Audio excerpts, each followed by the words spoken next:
Monsieur le maire, mes chers collègues, vous connaissez le profond attachement que portent les élus de notre groupe aux questions environnementales et animales. C'est pourquoi nous nous félicitons aujourd'hui de la rédaction de cette charte en faveur du bien-être animal que nous voterons bien entendu. Nous le savons désormais, le bien-être animal est une question sensible et prioritaire pour de nombreux citoyens. Ce sont près de 70% des Français qui estiment que les politiques publiques ne défendent pas suffisamment les animaux. Ce chiffre traduit une forte attente de la part de nos concitoyens en matière de protection animale. Et aujourd'hui, plus rien ni personne ne justifie l'indifférence qui a longtemps persisté en France. Cette charte est donc la bienvenue en matière de réglementation concernant l'accueil des animaux dans les lieux gérés par la Ville de Paris. Malgré cela, nous regrettons que si cette charte, bien entendu, est nécessaire, elle ne suffit malheureusement pas. Nous appelons déjà depuis plusieurs conseils à afficher une position claire et ambitieuse pour faire de Paris une ville réellement sensible au bien-être animal. C'est pourquoi nous soutenons et continuerons à soutenir l'interdiction pure et simple des salons animaliers dans les lieux dont la ville est propriétaire ou gestionnaire. Je le rappelle, chaque année, la ville de Paris accueille des événements tels que le salon Paris Animal Show, dont la dernière édition a réuni à elle seule près de 3 000 animaux et 35 000 visiteurs en 2 jours.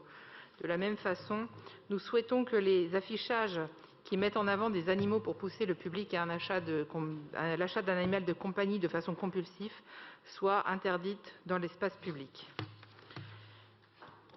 En dehors de toute considération financière, car nous le savons, ces salons rapportent de l'argent à la ville de Paris, nous devons clairement accélérer sur le sujet et notre groupe est force de proposition.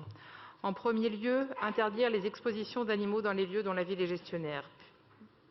Puis, soutenir encore et plus fortement les associations protectrices et accueillant les animaux abandonnés. Des dispositifs existent, notamment lorsque les personnes se trouvent en difficulté et ne peuvent plus gérer leur animal de compagnie. Il faut plus de lieux, plus de moyens. Il est également nécessaire de protéger les lieux d'habitation des animaux dans la capitale, dans les bois de Vincennes, de Boulogne, dans les parcs, le métro ou sur les tours de Notre-Dame, comme nous l'évoquerons tout à l'heure.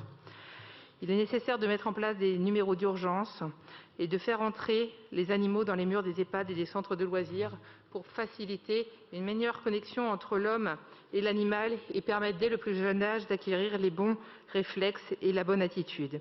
Et enfin, nous plaidons pour que des campagnes de vétérinaires gratuits ou à faible coût soient offertes aux personnes en grande difficulté économique. Les idées sont nombreuses, nous les reprendrons dans nos arrondissements car les besoins sont réels. Et je profite du débat qui a lieu aujourd'hui pour vous faire part d'une initiative que nous avons menée dans le 9e arrondissement avec la maire Delphine Burkli pour la mise en place d'un programme « J'ai un animal seul chez moi ». Cette carte, pour aider les personnes malades, hospitalisées, en difficulté, permet la prise en charge de l'animal. Elle permet d'éviter aussi que l'animal reste seul pendant plusieurs jours à la maison. Nous espérons, au-delà des clivages politiques, que cette initiative que je porte avec mes collègues retrouve un intérêt sur l'ensemble de ces bancs. Et Monsieur Norman, je me permets de vous la transmettre pour que vous puissiez la transmettre à Madame Hidalgo qui n'est pas présente pendant ce débat. Merci. Je n'y manquerai pas.